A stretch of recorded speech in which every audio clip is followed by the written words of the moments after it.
Hello friends, आज के video में हम लोग तचेरा इंजीनियरिंग का इन डेप्थ एनालिसिस करेंगे और समझेंगे कि आज के टाइम पे तचेरा इंजीनियरिंग एक कैसी अपॉर्चुनिटी है। ये कंपनी आपको एरोस्पेस एंड डिफेंस के लिए काम करती है। और मैं एक बहुत ही इंटरेस्टिंग बात आपको बताता हूँ। इस कंपनी का अगर आप जाके शेयर होल्डिंग पैटर्न देखोगे तो इसमें आपको ये दिखेगा कि यहाँ पे एक एस इन्वेस्टर है जो जिनका की नाम है आशीष कचोलिया जी, जो कि एक बहुत बड़े एस इन्वेस्टर माने जाते हैं। और यहाँ पे आकर अगर आप डील्स वगैरह में देखोगे तो आप पाओगे कि इनका बाइंग प्राइस था 247 का। इसका मतलब क्या होता है, इनके बाइंग प्राइस से भी आज के टाइम पे तचेरा इंजीनियरिंग 20% नीचे है। तो इस हिसाब से शायद लग सकता है लोगों को कि कंपनी आज के टाइम पे थोड़ी बहुत अच्छी डील हो सकती है। तो हमारा क्या काम है, हमें थोड़ा और अंदर जाना है और इस कंपनी को डीप डाइव करना है और पता करना है कि कंपनी एक्चुअली में अच्छी डील है कि नहीं, और ऐसे कंपनीज को कैसे प्ले किया जाए मार्केट में, ये भी मैं आपको लास्ट में समझाऊंगा। आप लास्ट तक बने रहिएगा।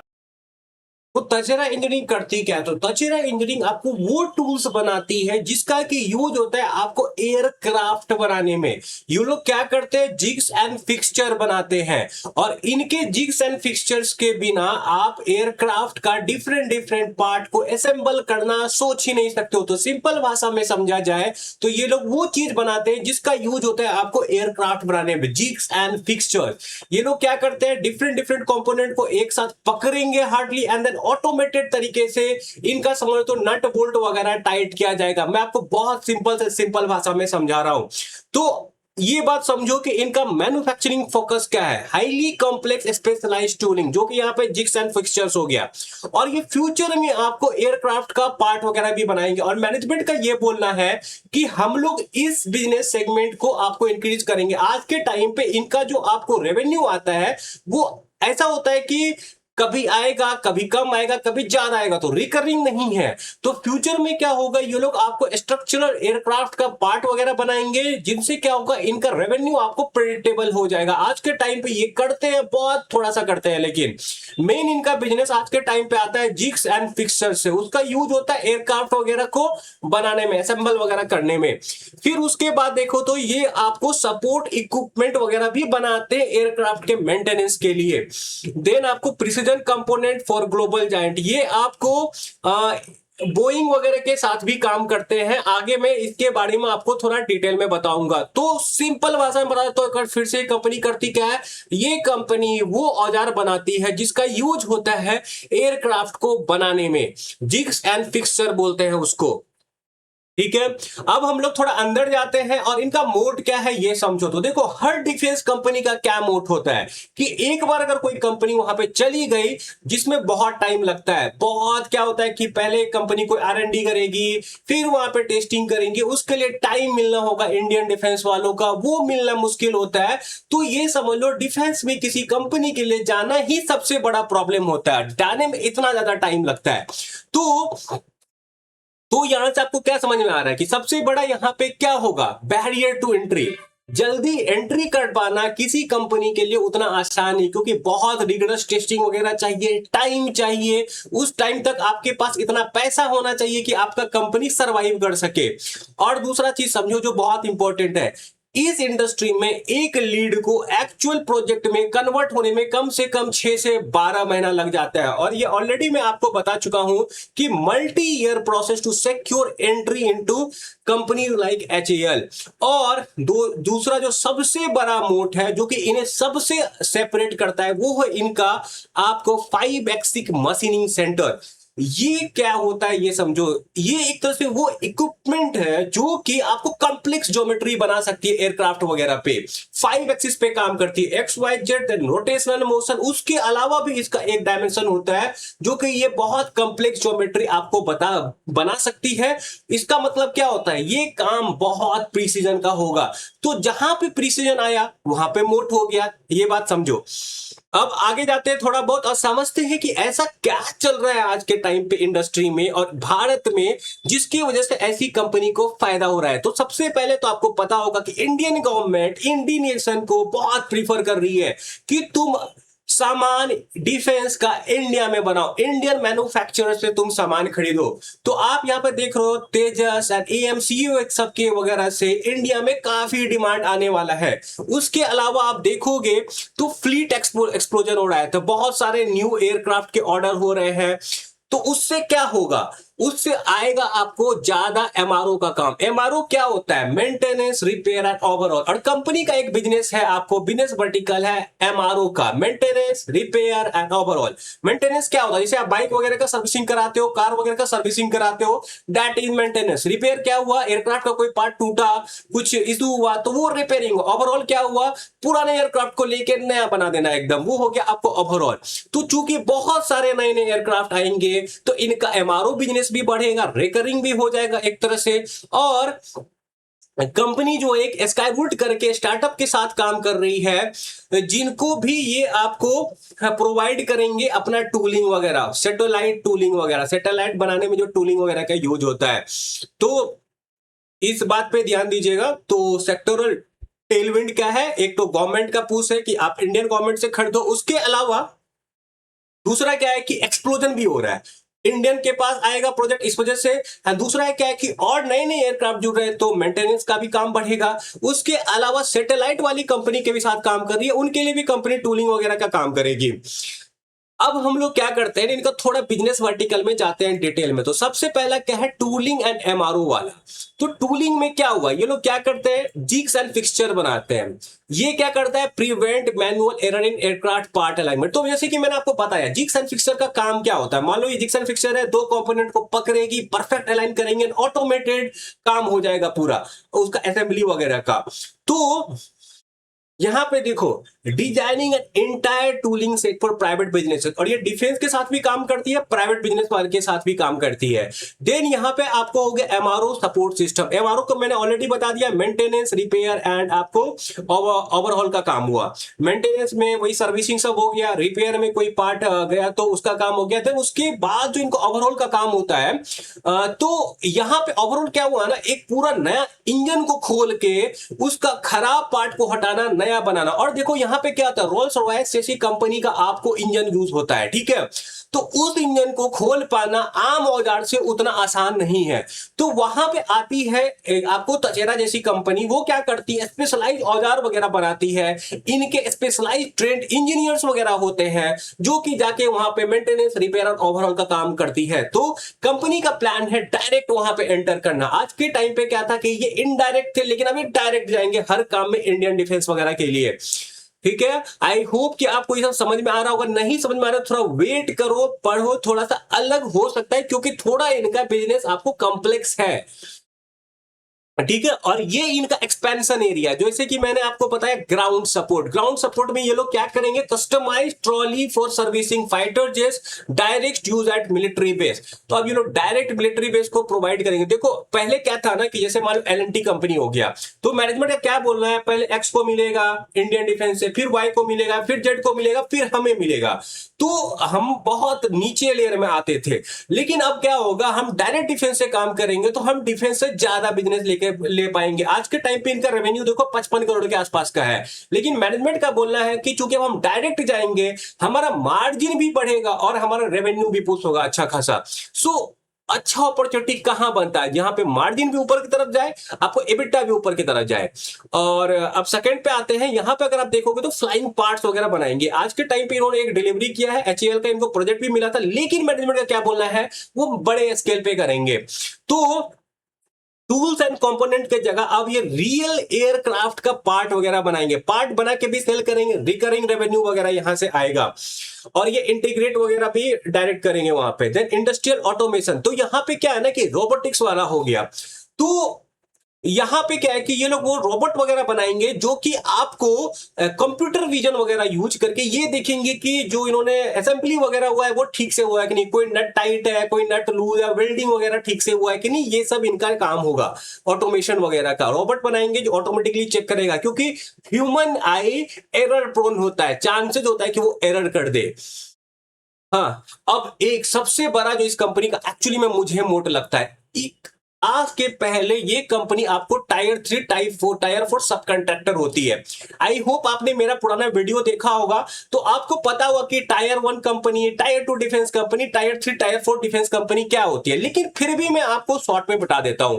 टायर 1 डिफेंस कंपनी वो होती है जिनको डायरेक्ट इंडियन गवर्नमेंट ऑर्डर देती है, इंडियन एयरफोर्स ऑर्डर देती है, जैसे कि आपको बीडीएल, मैजागॉन, ऐसी कंपनी आपको टायर 1 में आती है। देन टायर 2 कंपनी क्या हो गई, और टायर 1 में क्या हुआ, डायरेक्ट एयरक्राफ्ट बनाना, सबमरीन बनाना, ये सब टायर 1 कंपनी का काम होता है। टायर 2 कंपनी क्या होगा कि एक सब सिस्टम बनाएगी। मान लो एक फाइटर जेट बन रहा है तो उसके लिए रडार बनाना, उसके लिए सीकर्स बनाना, ये काम होता है आपको टायर 2 कंपनीज का। और टायर 2 कंपनीज में कौन हुआ, आपको एक्स्ट्रा माइक्रोवेव जैसी कंपनी हो गई टायर 2 कंपनी। फिर आता है टायर 3 टायर 4 कंपनी। तो टायर 3 टायर 4 कंपनी क्या होगी, थोड़ा बहुत मेटल पार्ट्स वगैरह बेच देगी, प्रिसाइज मेटल पार्ट्स वगैरह से बालू फोर्ज हो गया, ये सब आपको टायर 3 कंपनी हो गई। तो आज के टाइम पे देखा जाए, पहले मतलब थोड़े दिन पहले तक, तो आपको तचेरा इंजीनियरिंग क्या थी, टायर 3 टायर 4 सब कंट्रैक्टर। लेकिन अब ये सीधा टायर 1 पे जंप करेगी, टायर 3 से टायर 1। तो जो इनका रेवेन्यू आपको क्या बोलते हैं टेंस में हुआ करता था, ऑर्डर बुक वगैरह, हो सकता है कि फ्यूचर में it will jump to 100 CR। तो आपको देखना पड़ेगा with improve margin. This is the biggest mode आज के टाइम पे मुझे इस कंपनी का लगता है। इनके डायरेक्टर को, इनके सीईओ को डायरेक्ट एचएएल के आदमी ने कॉल किया था और बोला था तुम आके इंस्पेक्ट करो मेरे फ्लाइट वगैरह का, देखो कि क्या जरूरत है नहीं है। ठीक है, तो आपको यहां क्या समझ में आया, this company is moving from tier 3 tier 4 to tier 1, जिससे क्या होगा, इनका रेवेन्यू का स्केल भी बढ़ेगा, मार्जिन भी इंप्रूव होगा, फ्यूचर में प्रॉफिटेबिलिटी भी बढ़ेगा यहां पे। तो moving up the value chain, इस पे इनको हेल्प क्या कर रहा है, तो ये लोग क्या कर रहे हैं, आपको 5 axis center to meet global standard. तो मैंने आपको क्या बोला था, इन्होंने एक इंस्ट्रूमेंट का यूज कर रहे हैं जिसका जो है आपको 5 एक्सिस, जो कि 5 एक्सिस पे काम करेगा, कॉम्प्लेक्स ज्योमेट्री बनाएगा। उसके लिए ये लोग आपको इंफ्रास्ट्रक्चर को अपडेट कर रहे हैं, क्लीन रूम बना रहे हैं, सीएमएम इंस्पेक्शन वगैरह हो रहा है, 5 एक्सिस मशीन वगैरह वहां पे बैठ रहा है। उसके अलावा एक सर्टिफिकेशन चाहिए होता है जो कि आपको बोइंग एंड एयरबस जैसी कंपनी के साथ काम करने के लिए चाहिए, जिसका नाम बोलते हैं NADCAP सर्टिफिकेशन। तो वो लोग इस पे भी काम कर रहे हैं। एस्टिमेटेड टाइमलाइन उन्होंने दिया है 12 मंथ का। और मिलिट्री ट्रायल्स, ये मैं आपको ऑलरेडी बता जा रहा हूं कि इनके एमडी को आईएएफ ने बुलाया था एयरबेस पे अंबाला भूज पे टू एक्सेस फ्लीट नीड। तो आप समझ सकते हो कि इतनी छोटी कंपनी जिसका आज के टाइम पे रेवेन्यू आपको आता है, टीटीएम रेवेन्यू सिर्फ 56 करोड़ का है, तो समझ सकते हो कि अगर इनके लिए सब कुछ पॉजिटिव प्ले हो गया with a number of new fleets coming in India, और इंडियनेशन की वजह से कितना बूस्ट हो सकता है ऐसी कंपनी को। This is why maybe people like Ashish Kacholia are getting interested in this company. मैं आपको आगे नंबर्स वगैरह भी थोड़ा निकाल के बताऊंगा और मेरा क्या टेक है वो भी दिखाऊंगा आपको यहां पर। थोड़ा और आगे बढ़ते हैं आप। तो हाँ, मैनेजमेंट का क्या बोलना है कि हमारा आगे जाके एबिटा वगैरह बढ़ेगा। ये थोड़ा सा टाइप एक्चुअली करंट आप 18 से 20% समझ सकते हो, और मैनेजमेंट का टारगेट है इसको 3-4 साल में 22 से 25% तक लेके जाने का। ये 18 है, 1 थोड़ा सा शेडेड हो गया है, तो 18 से 20 से 22 से 25%, तो इबिटा मार्जिन इनका आराम से 3 से 4% बढ़ सकता है। ये बात का ध्यान दीजिएगा। और क्या होगा ना, जो कि मैंने आपको बताया कि वॉल्यूम स्पाइक भी होगा ऑर्डर वगैरह में, नेगोशिएटिंग पावर भी इनका बढ़ेगा। ठीक है, अब हम लोग थोड़ा ऑर्डर बुक एनालिसिस कर लेते हैं। तो आज के टाइम पे इनके पास एक्चुअली ये कौन कौन का वक्त का मैं बता रहा हूं, जब कौन कॉल वगैरह हुआ था तब इनके पास 40 करोड़ का ऑर्डर बुक था। एक्टिव बिड पाइपलाइन इनका 120 से 130 करोड़ का है। मैनेजमेंट का बोलना है कि हम लोग 30 से 40% के आसपास से CAGR से ग्रो कर सकते हैं। और इन्होंने रिसेंटली पार्टिसिपेट किया था पेरिस का एयर शो वगैरह में। तो एक बात मैं इंपॉर्टेंट बताता हूं, करंट ऑर्डर बुक भले ही 40 करोड़ है, जो कि आपको के H1 के कौन कौन के बाद था, आई थिंक अराउंड नवंबर, और ये अभी क्या चल रहा है, अप्रैल चल रहा है। उस बीच मैनेजमेंट ने आपको 67 करोड़ का ऑर्डर बुक जमा कर लिया है। दैट इज तब से लेके अब तक मैनेजमेंट को 27 करोड़ का और ऑर्डर मिल चुका है। ठीक है, एक मिनट रुको तो, यस, तो 27 करोड़ का और ऑर्डर मिला है जो कि इन्होंने अपडेट किया हो। तो 67 करोड़ के आसपास का इनका अभी ऑर्डर बुक होना चाहिए मेरे हिसाब से। ये देखो ऐसा है ना कि ये लोग सारे ऑर्डर आपको अपडेट नहीं भी करेंगे, तो जब तक इनका फाइनल पीपीटी वगैरह नहीं आ जाएगा S2 के बाद, आप कंफर्म मत समझना कि उतना ऑर्डर बुक है कि नहीं है। ठीक है, ये बात का ध्यान दीजिएगा। और इनके कैपेक्स और फंडिंग वगैरह पे बात कर लेते हैं। तो अगर आप देखोगे तो 80,000 स्क्वायर फीट का इनका फैसिलिटी है, expanded for new fabrication unit. Revenue कितना कर सकती है? एक्चुअली मैनेजमेंट से किसी ने बोला था कॉन कॉल वगैरह में कि सर क्या आप लोग यहाँ 150 करोड़ का रेवेन्यू कर सकते हो? मैनेजमेंट बोला नहीं, हम लोग 120 करोड़ के आसपास का रेवेन्यू इस अपने फैसिलिटी से कर सकते हैं पीक, जो कि यहां से लगभग 2x होता है। फंडिंग कितना चाहिए?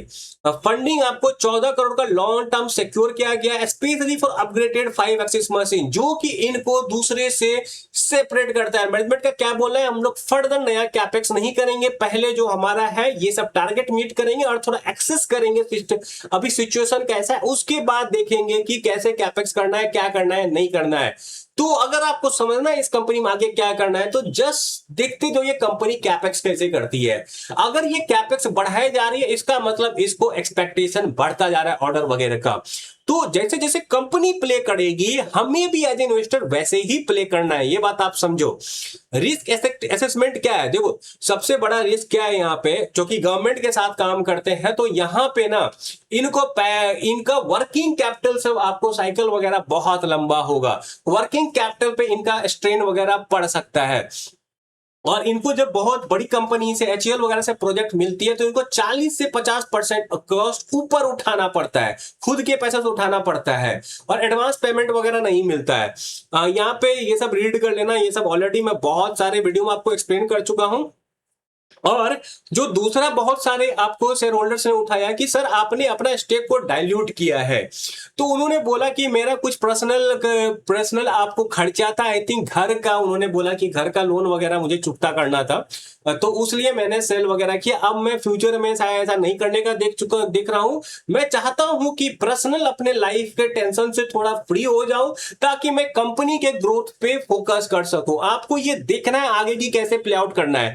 ऐसा नहीं है कि मैनेजमेंट एक कुछ बोल दिया तो हम उसे भगवान की लकीर सुन समझ के मान ले। हमें देखना है कि आगे वो मैनेजमेंट कैसे करती है, क्या करती है, नहीं करती है। अब हम लोग इनका थोड़ा ना कॉम्पिटिटर्स एंड मैनेजमेंट टेक वगैरह देखते हैं। तो किसी ने उसे पूछा था कि जे एरोस्पेस जो है ना वो तो आपका कंपटीटर है, तो उसने मैनेजमेंट बोला नहीं हम लोग कंपटीटर नहीं है, वो हम लोग जे हमारा क्लाइंट भी है और हम लोग साथ मिलके काम भी कर रहे हैं डिफेंस के प्रोजेक्ट वगैरह पे।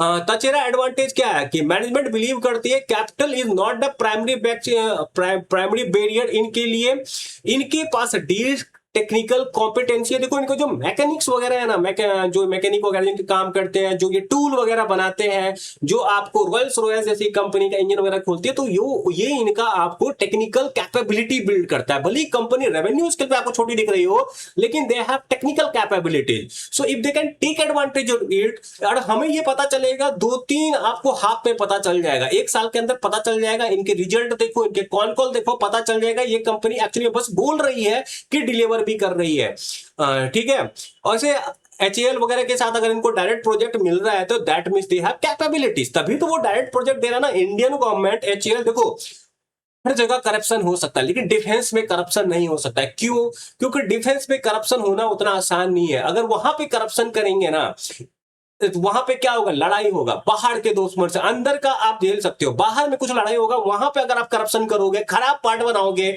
You will lose your company, हमारा देश खतरे में आ जाएगा। तो मुझे नहीं लगता है वहां पे ऐसी कंपनी को एंट्री मिलेगी जो आपको घूस वगैरह देके पहुंच जाए। तो मेरे हिसाब से ये कंपनी ऐसी तो है कि जिसे हम ट्रैक कर सकते हैं।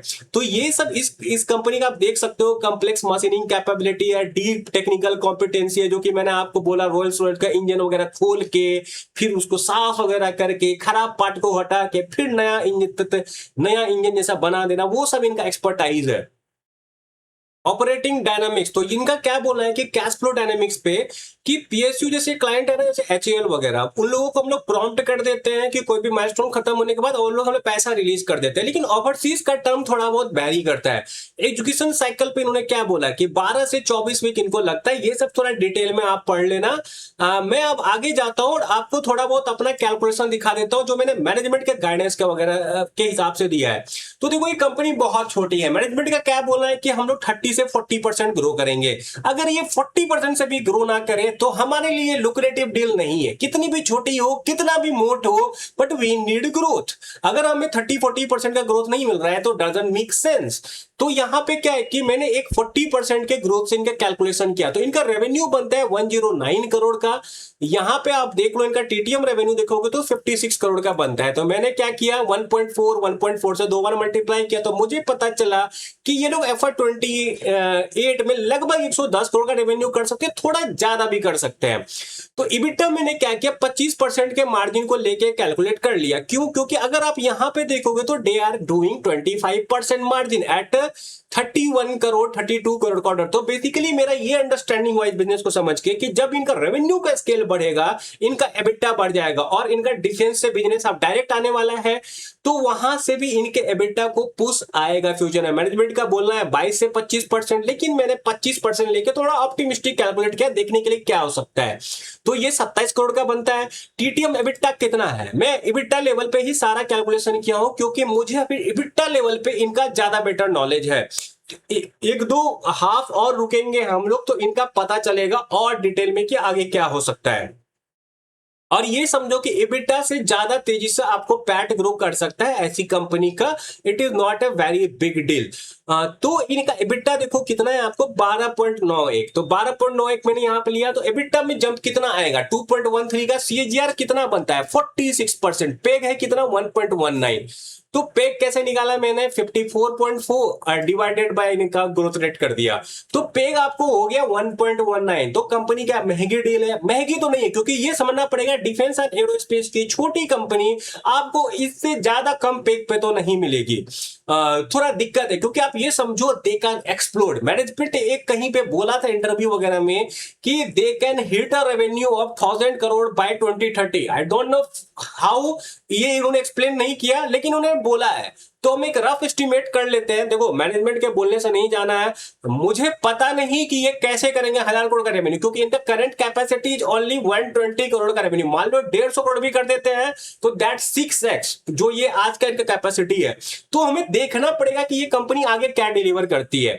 तो रेवेन्यू इनका हो सकता है आपको 1000 करोड़ का, FY31 तक एबिटा इतना, टीटीएम एबिटा 12 करोड़, तो 20 गुने का एबिटा में जंप आएगा। और सीएजीआर कितना बनता है, 81% का, पेग 0.67। तो इस हिसाब से ये कंपनी आपको क्या बहुत अट्रैक्टिव लगेगी। लेकिन थिंग इज दैट कि जो कंपनी आज के टाइम पे 56 करोड़ का सिर्फ रेवेन्यू कर रही है, कैपेसिटी 120 करोड़ का रेवेन्यू के लिए, I do not have enough evidence to believe कि ये कंपनी आज के टाइम पे 1000 करोड़ का कर दे। तो ऐसे कंपनी को प्ले कैसे करे। देखो क्या ये कंपनी बहुत अच्छी डील है, मेरे हिसाब से अभी उतना अच्छा डील नहीं लग रहा है मुझे। लेकिन एक चीज समझना पड़ेगा, 5 एक्सिस वाला काम है जो कि यहाँ का मोट है, सब नहीं करती है। टायर 3 से टायर 1 पे जा रही है, जो कि काफी पॉजिटिव है। थर्ड चीज क्या कि कंपनी काफी छोटी है, ठीक है, जो मुझे निगेटिव लगती है। पॉजिटिव क्या है, मोट, इनका मशीनिंग वगैरह। सेकेंड है टायर 3 टू टायर 1 स्केल अचानक से इंप्रूव होने वाला है फ्यूचर में। तो I will keep monitoring it. ऐसे केस में क्या कर सकता हूं मैं, एक ये एसएमईज है तो एक लॉट में खरीद के इनका छोड़ दूंगा टोकन अमाउंट। और वो कॉन्फिडेंस में कहां से उठाऊंगा, जब आशीष कचोलिया जी ने 250 पे खरीदा है तो मैं 190 पे क्यों नहीं खरीद सकता हूं। वैसे आई do not have position in it, तो मैं आपको बता रहा हूं कि मेरा थॉट प्रोसेस क्या होता है। तो मैं ऐसी कंपनी में क्या करूंगा, जो कि ऑलरेडी थोड़ा डिस्काउंट में मिला, मैं एक थोड़ा सा टोकन मनी लगा दूंगा अपना, और मैं इसको ट्रैक करता रहूंगा। जब H2 का रिजल्ट आएगा मैं इसको चेक करूंगा कि कैसा रिजल्ट दे रही है। जो मेरा डाउट्स वगैरह होगा कि सर आप जो ये 1000 करोड़ का रेवेन्यू बोल रहे हो ये कैसे अचीव करोगे, आपको क्या उतना बड़ा दिखता है बिजनेस इंडिया में आज के टाइम पे, और दिखता तो कहां से, फ्लाइंग पार्ट से आप कितना बना सकते हो, जिग्स एंड फिक्सचर से कितना बना सकते हो, एमआरओ बिजनेस से कितना बना सकते हो, ऑटोमेशन से कितना बना सकते हो, कैसे देख रहे हो इन सबको ओवरऑल होते हुए। तो these are the questions you need to ask. I am not holding any position, but I think ये ऐसा कंपनी तो है जिसमें थोड़ा बहुत पैसा लगाया जा सकता है, just to keep track of it, क्योंकि ऐसे ही कंपनी बनते हैं मल्टी बैगर फ्यूचर में।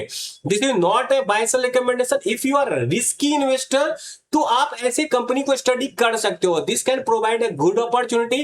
बट याद रखना ये बाय सेल रिकमेंडेशन नहीं है, ये सिर्फ और सिर्फ मेरा एनालिसिस, और मेरा एनालिसिस गलत भी हो सकता है, and I have been wrong past में भी। तो आपको अपना जो डिसीजन है सोच समझ के लेना है, अपने हिसाब से लेना है, अपने रिस्क एपेटाइट से लेना है। That's all, bye.